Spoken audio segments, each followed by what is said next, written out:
Hello बच्चों, आप सबका अपने विराट स्टडी 7 चैनल पर स्वागत है। आज हम लोग नवोदय विद्यालय एंट्रेंस एग्जाम का दूसरा क्लास पढ़ेंगे। दूसरे क्लास में आज हम लोग कुछ क्वेश्चंस पढ़ेंगे जो बहुत ही इम्पोर्टेंट क्वेश्चन हैं, ठीक है ना, जिनके पूछे जाने की संभावना लगभग 100% है। ऐसे क्वेश्चंस हम लोग पढ़ेंगे और इसमें एक भी आप लोग कहीं भी क्विट करके मत देखिएगा, सारे क्वेश्चंस को देखिएगा क्योंकि बहुत ही इंपॉर्टेंट क्वेश्चन है। आज कुछ अलग से बहुत अच्छे शॉर्ट तरीके से आप हम लोग कैसे क्वेश्चंस को सॉल्व कर पाएंगे, बिना पूरा क्वेश्चन सॉल्व किए हम लोग कैसे सॉल्व कर पाएंगे इस क्वेश्चंस को, ऐसे क्वेश्चंस को आज हम लोग सॉल्व करेंगे और अच्छे से यानी कम समय में हम ज़्यादा से ज़्यादा क्वेश्चन पेपर में अटेम्प्ट करेंगे, ठीक है ना। तो आइए देखते हैं हम लोगों का फर्स्ट क्वेश्चन है संख्या 58435 में 5 के स्थानीय मूल्यों का योग क्या है। अब इसमें पूछ रहा है 5 के स्थानीय मूल्यों का योग क्या है, तो इसमें हम पूरा क्वेश्चन जैसे लिख लेते हैं, संख्या एक बार लिख लेते हैं 5 8 4 3 5 6 लिख लिया, ठीक है ना। अब इस 5 का स्थानीय मूल्य क्या है, 50 है, यही है ना। और इसमें हमसे किसका पूछे हैं, केवल 5 का पूछे हैं। किसका पूछे हैं, 5 का, और एक 5 ये है हमारा, तो इसका स्थानीय मूल्य कितना होगा, यानी 5 हो गया और 5 के बाद जितने डिजिट हैं उतने जीरो बढ़ा लेंगे। तो कितने डिजिट है, 5 डिजिट है, 5 डिजिट ऐसे बढ़ा लिया ना। अब इसको क्या करना है, योग ज्ञात करना है, यानी ऐड कर देना है। क्या करना है, ऐड। तो ये जीरो किसमें, जीरो में ऐड हो जाएगा तो कितना आ जाएगा, जीरो। ये 5 इस जीरो में ऐड हो जाएगा तो कितना हो जाएगा, 5। और ये तीनों जीरो कोई अंक ही नहीं है, ऐसे ही उतार दिए जाएंगे तो जीरो जीरो, और इधर से क्या हो गया 5। ऐसा कहीं विकल्प में है, कहाँ नहीं है ना, कौन से विकल्प में है, विकल्प नंबर डी में है। कहाँ है, विकल्प नंबर डी में है, इसलिए हमारा कौन सा विकल्प सही है, विकल्प नंबर डी सही है।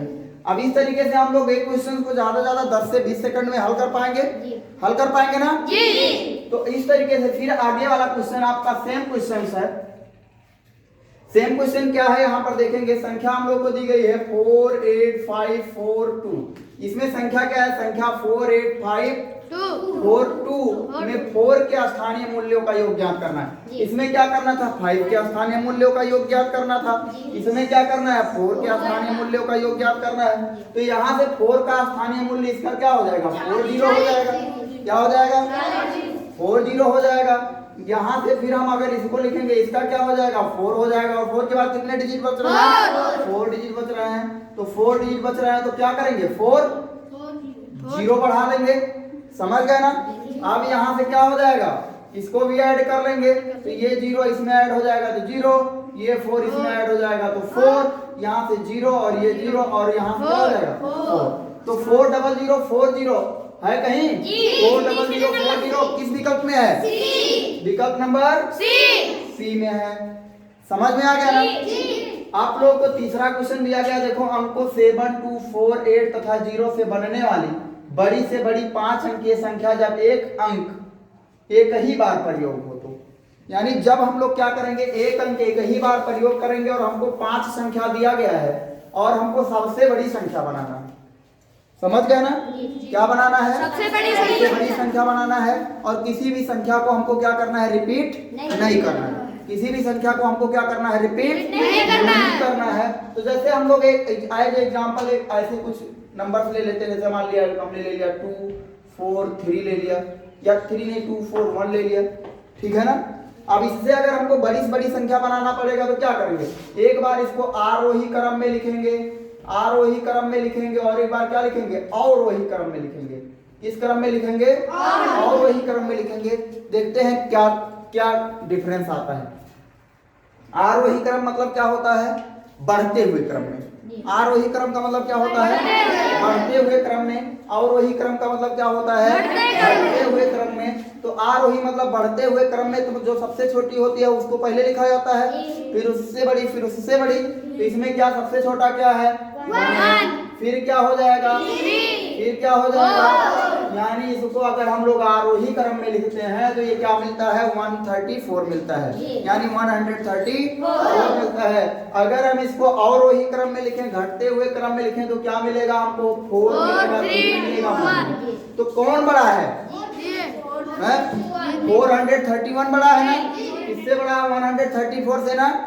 तो अब हम लोगों को पता चला कि अगर हमें कोई भी संख्या दी रहे उसको हम क्या करें, अगर अवरोही क्रम में लिखेंगे तो बड़ी से बड़ी संख्या प्राप्त होगी, अगर आरोही क्रम में लिखेंगे तो छोटी से छोटी संख्या प्राप्त होगी। समझ गए ना? बिल्कुल क्लियर हो गया। इस एग्जांपल से क्लियर हो गया कि अगर हम किसी संख्या को क्या करेंगे, आरोही क्रम में लिखेंगे यानी असेंडिंग ऑर्डर में लिखेंगे तो क्या मिलेगा हमको, छोटी संख्या मिलेगी। डिसेंडिंग ऑर्डर में लिखेंगे यानी अवरोही क्रम में लिखेंगे तो हमको क्या मिलेगा, बड़ी से बड़ी संख्या मिलेगी। समझ में आ गया ना? अब यहाँ पर हमको संख्या कौन कौन से दिया गया है, ध्यान से देख लेते हैं। 7 दिया गया, 2 दिया गया, 4 दिया गया, 8 और 0। समझ गया ना? अब हमको किस क्रम में इसको लिखना है, और क्योंकि बड़ी से बड़ी संख्या कह रहा है ना, और 5 डिजिट भी है, 5 अंक भी है, और 5 अंक की बड़ी से बड़ी संख्या हमको प्राप्त भी करना है। तो क्या करेंगे, यहाँ पर हम लोग क्या करेंगे, अभी हम लोगों ने सीखा कि अगर हमको बड़ी से बड़ी संख्या बनानी है तो क्या करेंगे, हम उसी संख्या को अवरोही क्रम में लिख देंगे। छोटी से छोटी संख्या बनानी होगी तो हम उसको किस क्रम में लिखेंगे, आरोही क्रम में लिखेंगे। समझ गए ना? तो इसको किस क्रम में लिखेंगे, अवरोही क्रम में लिखेंगे। किस क्रम में लिखेंगे, अवरोही क्रम में लिखेंगे। तो अवरोही क्रम में सबसे बड़ा कौन सा है इसमें, 8 है। फिर क्या हो जाएगा, 7। फिर क्या हो जाएगा, फिर क्या हो जाएगा, 2। फिर क्या हो जाएगा, 0। यानी 87,420 यानी 87,420 कहीं है आपके विकल्प में, 87,420 कहीं है, किसमें है, सी में है। किसमें है, सी में है। अर्थात ये हमारा विकल्प नंबर सी सही है। अब इस तरीके से अगर हमसे बहुत सारी संख्या दे दी जाए, यानी कोई भी संख्या दे दी जाए, कितने भी डिजिट का अंक पूछ लिया जाए तो हम बना ले जाएंगे कि नहीं बना लेंगे, बना ले जाएंगे ना। अगर कहता कि इसी 5 अंक की सबसे छोटी संख्या बनाओ तब क्या करते हैं आप लोग, छोटी संख्या कैसे बनाते हैं? अब आरोही क्रम में लिखोगे तो आरोही क्रम में 0 आ जाएगा ना, 0 आएगा ना, 0 2 4 7 8 यही आएगा ना। अब ये 5 अंक की संख्या है, नहीं है, ये 0 निरर्थक हो गया। 0 अगर किसी संख्या के बाएं होता है तो क्या होता है, निरर्थक होता है, उसको काउंट नहीं किया जाता है। तो कितने डिजिट का बना, 4। तो सही है, नहीं सही है ना, 5 अंक नहीं पूरा हो रहा है ना। तो जब 5 अंक नहीं पूरा होगा तो इस 0 को उठा करके कहाँ कर देंगे, इस 2 के बगल कर देंगे। कहाँ कर देंगे, 2 के बगल में कर देंगे। तो अब ये 5 अंक की सबसे छोटी संख्या मिल गई हमको कि नहीं मिल गई, मिल गई ना। तो ऐसे ही अगर हमसे इस तरीके से क्वेश्चन में अगर छोटी संख्या पूछा जाएगा तो हम लोग इस तरीके से सॉल्व करेंगे। अगर बड़ी संख्या पूछा जाएगा तो जब पहले बताया वो उसको इस तरीके से सॉल्व करेंगे। समझ में आ गया ना? किसी को कोई समस्या, कोई डाउट नहीं? इस तरीके से आप लोग क्वेश्चंस कर ले जाओगे ना, 1 सेकंड में करोगे, 2 सेकंड में। आगे देखो, 16,08,13 लिखा जाता है। अब इसमें देखो बेटा, सबसे पहले इसमें क्या करेंगे हम लोग, 16 लाख, ये मान लीजिए कितना है, इकाई, दहाई, सैकड़ा, यहाँ 13 लास्ट में आना चाहिए, कुछ नहीं करो। क्या है कि ये 813, तो 813 देखो किसमें किसमें है, इसमें है, इसमें है, इसमें है और इसमें है, लेकिन इसमें नहीं है। तो पहले एक कट गया, यानी ये विकल्प नहीं हो सकता ना, एक विकल्प से हम लोगों ने छुट्टी पाया। अब कितने लोग, कितने विकल्प बचे हैं, अब देखेंगे 16 लाख, तो ये कितना है, 16,000 ही है, कितना है, 16,000। तो ये भी कट गया, है ना। फिर क्या होगा, यहाँ देखते हैं, इकाई, दहाई, सैकड़ा, हजार, 10,000, लाख, 10 लाख, हाँ ये 16 लाख है, ठीक है ना। और 813 भी है, तो ये हमारा विकल्प सही हो गया। और ये क्या है, 1,60,000 है, इसका कोई मतलब नहीं, तो इसलिए विकल्प नंबर हमारा कौन सा सही होगा, सी सही होगा। कौन सा सही होगा, सी सही होगा। आइए लास्ट क्वेश्चन हम लोग, जो 5 नंबर क्वेश्चन है हमारा क्या होगा। यहाँ पर देख रहे होंगे ये बहुत संख्या दी गई है गुणा करने के लिए ना। यहाँ पर 9,680 गुणे 10 गुणे 14 गुणे 0 गुणे 8 से परिणाम मिलता है। परिणाम मिलता, क्या हम गुणा करेंगे इसमें, आप लोग जरा बताओ, क्या हम इसका परिणाम ज्ञात करने के लिए गुणा करेंगे, हैं? गुणा करेंगे, बहुत टाइम लग जाएगा। क्या करेंगे, थोड़ा सा दिमाग लगाना है, लगाओ जरा, तो थोड़ा सा दिमाग लगाना है। कितना सा, थोड़ा सा दिमाग लगाओगे, ये सवाल मिनट में हल हो जाएगा। मिनट क्या, 1 सेकंड से कम समय लगेगा, गोला करके आगे बढ़ जाओगे। सोचो जरा, इसमें क्या ऐसा एक छोटा सा पॉइंट है और वो छुपा हुआ पॉइंट है कि अगर आप इस क्वेश्चन को 1 सेकंड से भी कम समय में सॉल्व कर सकते हैं। ध्यान से देख लो क्वेश्चन को, 1 सेकंड से भी कम लगेगा इसको सॉल्व करने में। मैं आपको पूरा पूरा हिंट दे रहा हूं।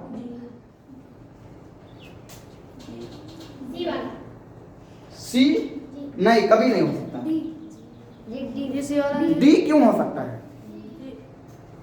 डी क्यों हो सकता है? अगर आप डी बता रहे हो डी हो सकता है तो डी क्यों हो सकता है? हैं?